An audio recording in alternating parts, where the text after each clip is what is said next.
कि एक आदमी की 5 करोड़ रुपए की लॉटरी निकल गई। उसको इत्तला दें तो डर ये था कि ये मर ना जाए कहीं खुशी से। गरीब आदमी है, पकोड़े वकोड़े बेचता होगा बेचारा, गोले गंडे की कोई रेडी लगाता होगा। अब इसको 5 करोड़ का बताएंगे तो ये खुशी से क्या हो जाएगा, मर ना जाए। तो माहिरीन ने क्या किया कि भाई नफ्सियाती डॉक्टर भेजा जाए इसके पास। नफ्सियाती डॉक्टर चला गया, उसने जाके उसको पहले समझाना शुरू किया। फ़र्ज़ करो तुम्हारे 10 लाख रुपए की लॉटरी निकल आए तो क्या करोगे। ने बताया भाई ये करूँगा, 6 गोले गंडे और लगा दूंगा पूरे। जब ये मानूस यानी इससे मानूस हो गया ना, उसने कहा ये हो सकता है तुम्हारे साथ, ये बता दूं 10 लाख की लॉटरी निकल सकती है। ये जब इसका उसको खुशी बर्दाश्त कर पाया तो फिर 20 लाख पे आया। होते होते होते बिल आखिर उसने कहा अब ये इस काबिल हो गया है कि इसको मैं 5 करोड़ बता।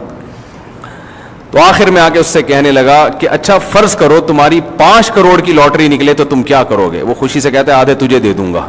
ये बोला और ये नफ्सियाती डॉक्टर ये खुशी से मर गया।